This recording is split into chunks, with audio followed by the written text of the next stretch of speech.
நம்ம எல்லாருமே எல்லாருக்கும் சமம் தான் நினைப்போம். அதில் ஒன்றும் தப்பெல்லாம் கிடையாது. மாஸ் மூமெண்ட்ஸ் கை தட்டுறது வந்து ரொமான்ஸுக்கு இப்போ தான் கை தட்டி நான் பார்த்துருக்கேன். நிறைய தூக்கியிருக்கோம்.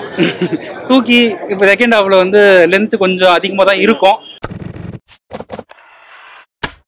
நீங்கள் தான் பதர் சொல்லணும். படத்தோட ரெஸ்பான்ஸ் என்ன கேட்கவே முடியாது. இல்லை இது வரைக்கும் உங்ககிட்ட ரெஸ்பான்ஸ் சொல்லியிருப்பாங்களா? அந்த வகையில் பார்த்த வரைக்கும் நல்லா இருக்குன்னு சொல்லியிருக்காங்க. இதுக்கப்புறம் படத்துக்குள்ள வந்து இப்போ நடக்கிற விஷயத்தெல்லாம் வந்து எல்லாரும் ஈக்குவல் அப்படின்றத காட்டியிருக்காங்க அப்படின்ற மாதிரிலாம் சொன்னாங்க. ரைட்டிங்காக எழுதும்போது கன்வே ஆகும் அப்படின்னு நினச்சிதான் அந்த விஷயத்த வச்சதா இல்லை எப்படி அந்த ஒரு டைலமா இருந்தது? நம்ம எல்லாருமே எல்லாருக்கும் சமம் தான் நினைப்போம். அதில் ஒன்றும் தப்பெல்லாம் கிடையாது. இன்னொன்று ஆடியன்ஸ் வந்து எல்லாருமே சின்ன சின்ன மைனூட்டான விஷயத்தெல்லாம் யோசிச்சு சொல்லியிருந்தாங்க. லெட்டர் எழுதும்போது எச்சி தொட்டி இது பண்ணுறது, பேண்ட் இதில் ஜிப் வைக்கிறது, இந்த மாதிரி சின்ன சின்ன விஷயங்கள்லாம் நோட் பண்ணாங்க.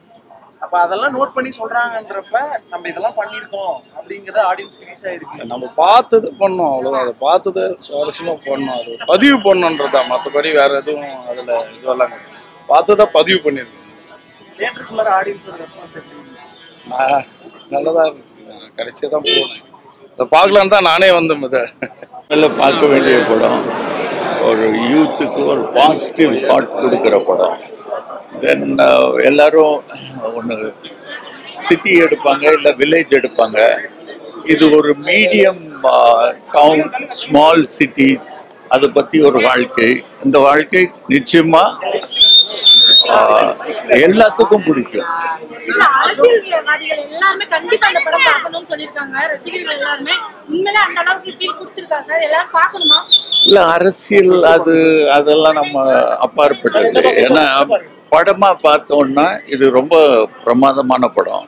நிச்சயமா எல்லா யங்ஸ்டர்ஸும் எல்லாரும் பார்க்க முடியும். ஒரு ஸ்போர்ட்ஸுல என்ன முக்கியமா இருக்கணும், அதுல பொறாமை இருக்கக்கூடாது, ஏற்றத்தாழ்வு இருக்கக்கூடாது, தென் வேற எந்த ஒரு மதம் ஜாதி எதுவும் இருக்கக்கூடாது. அது வெறும் ஸ்போர்ட்ஸை பார்க்கணும். ஏன்னா எப்பவுமே ஜெயிச்சுட்டு இருக்க முடியாது. சில டைம் தோப்போம், சில டைம் ஜெயிப்போம். எதுவாக இருந்தாலும் போராடி மேலே வரணும். அதுதான் இந்த படத்தோட நோக்கம். அது நீங்க பார்த்தா தெரியும் உங்களுக்கு. ரொம்ப ஆர்கானிக்கா இருக்கு, ரொம்ப நேச்சுரலா இருக்கு. ஏன்னா நமக்கு தெரியல, ஏன்னா பழகி இருக்கும் அதிகமா. ஆடியன்ஸுக்கு நிச்சயமா அது ரொம்ப பிடிக்கும். ரெகுலரா ஒரு சினிமாவில் ஒரு ஃபினிஷிங் இப்படி தான் இருக்கும் அப்படி எல்லாம் இல்லாம கதைக்கு என்ன தேவையோ அது பிரமாதமா பண்ணியிருக்காங்க. மாஸ் மூமெண்ட்ஸ் கை தட்டுறது வந்து ரொமான்ஸுக்கு இப்போ தான் கை தட்டி நான் பார்த்துருக்கேன். ரியல் ஃபேர் நீங்க ஸ்கிரீன்ல பாக்கும்போது எப்படி இருந்தது உங்களுக்கு ஃபீல்? ரொம்ப சந்தோஷமா இருந்தது. நீ பேசிக்கி நான் நல்லா தான் இருந்தது. சந்தோஷமா இருந்தது. ரொம்ப டிஃப்ரெண்டா இருந்தது. ஆனா நிறைய விஷயங்கள் நிஜ வாழ்க்கையில அவர்கிட்ட பேசுறது பண்றது அதே ஆனந்தி ரஞ்சித் கிட்ட பேசுற மாதிரி இருந்தது. ஸோ எனக்கு ரொம்ப இமோஷனலா இருந்தது. படம் ரொம்ப நல்லா இருக்கு. நீங்க பாருங்க, கண்டிப்பா உங்களுக்கு பிடிக்கும். கிரிக்கெட் எல்லாருக்கூட எல்லாருக்கும் கனெக்ட் ஆயிருக்கு. சாங்ஸ் கனெக்ட் ஆயிருக்கு. லவ் போர்ஷன்ஸ் நல்லா இருக்கு, காமெடி நல்லா இருக்கு, ஆக்ஷன்ஸ் நல்லா இருக்கு. அவங்க சொல்ல வர டிரெக்டர் சொல்ல வந்த தாட் எல்லாருக்கும் போய் சேர்ந்துருக்கு. ஒரு நல்ல ஃபிலிம்ல இருக்கேன்றது எனக்கு ஹாப்பி. கிரிக்கெட் பேஸ் பண்ணி பாலிடிக்ஸ் சொல்றாங்க அப்படின்றப்ப அது ஒர்க் அவுட் ஆயிருக்கா படத்துல? ஆயிருக்கு. நீங்க கிளாப்ஸ் இருந்துட்டே இருந்தது, அதுலயே தெரிஞ்சது. ஃபைன், கனெக்ட் ஆயிருக்குன்னு சொல்லிட்டு நீங்களும் பாருங்க, உங்களுக்கு பிடிக்கும். உங்களுக்கு ஆடியன்ஸ்ல இருந்து வந்த ரெஸ்பான்ஸ் என்ன? எனக்கு என்னோட சீக்வென்ஸ் சின்னதுதான், பட் ஸ்டில் அதுக்கு ஒரு நல்ல ரெஸ்பான்ஸ் கிடைச்சிருக்கு. அது எனக்கு ஹாப்பி. நல்ல ரெஸ்பான்ஸாக இருக்குது இன்றைக்கி. ஃபர்ஸ்ட் டே ஃபர்ஸ்ட் ஷோ செம்ம ரெஸ்பான்ஸ். ஆக்டர்ஸ்லாம் வந்து ஆக்சுவலாக என்ன சொன்னாங்கன்னா, நானே என் படத்தை வந்து இப்போ அசோகா இருக்கட்டும், சாந்தனு எல்லாருமே என்ன சொன்னாங்கன்னா, நானே என் படத்தை இவ்வளோ ரசித்து பார்த்ததில்லை, எங்களுக்கே இவ்வளோ ரசித்து பார்க்குற மாதிரி இருக்குது. ஈவன் தான் நாங்கள் டப்பிங்கில் வந்து கொஞ்சம் பார்த்தோம், எங்களோட போர்ஷன்ஸ் மட்டும் நாங்கள் பார்த்துருந்தோமே தவிர ஒரு கலெக்டிவாக இந்த படத்தை பார்க்கும்போது அது வந்து பயங்கர எங்களுக்கே ஒரு இப்படி இருக்குன்னா ஆடியன்ஸ்க்கு எப்படி இருக்குன்றது ரொம்ப சந்தோஷமாக இருக்குது அப்படின்னாங்க. அவங்க எல்லாரும் ரொம்ப ஹாப்பியாக இருக்காங்க, நானும் ஹாப்பியாக இருக்கேன். ரஞ்சித் அண்ணாக்கு இது ஒரு பிளாக் பஸ்டர் ப்ரொடக்ஷனில். அண்ட் ரஞ்சித் அண்ணாவோட க்ளோஸ் ஃப்ரெண்ட் ஜெய், அவரும் 2 பேரும் கிளாஸ்மேட். அவர் தான் டேரக்டர்.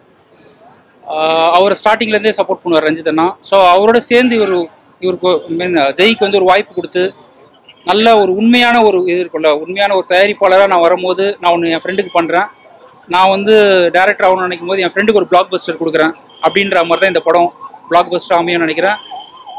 ஜெய்கிட்ட நானும் பேசிகிட்டே இருப்போம். ஒரு உண்மை தான் வந்து ஒரு படம், அந்த உண்மையை வந்து மிஸ் பண்ணுறேன்னா படம் எடுக்கணும் தேவையில்லை அப்படின்வாரு.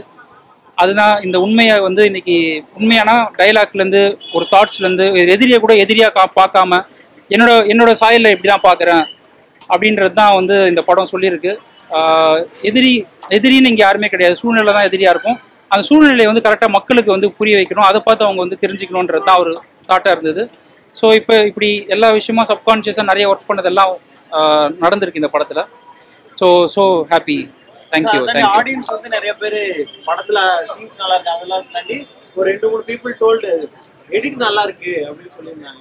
ஸோ அந்த ரிவ்யூ கேட்கும்போது எவ்வளோ ஒர்க் பண்ணியிருக்கீங்க? அதான் சொன்னேன், 2 மாதம் பிளான் பண்ணேன், 4 மாதம் லாக் பண்ணேன். அதுக்கப்புறமா இன்னும் 2-3 மாதம் ஒர்க் பண்ணிகிட்டே தான் இருந்தோம். டப்பிங் அனுப்பிட்டு நான் வந்து பேரலாக கட் பண்ணிட்டே இருப்பேன். கட் பண்ணி ஒரு ஸ்டைல் பிடிச்சதுக்கப்புறம் திருப்பி டப்பிங் கொடுப்பேன், அங்கே ஒர்க் பண்ணுவாங்க அப்படின்னு கொஞ்சம் டைம் எடுத்து ஒரு படம் ஒர்க் பண்ணணுன்றது தான் தாட்.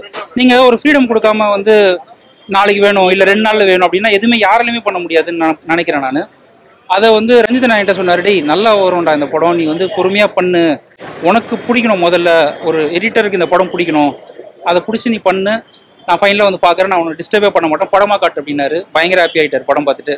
ரொம்ப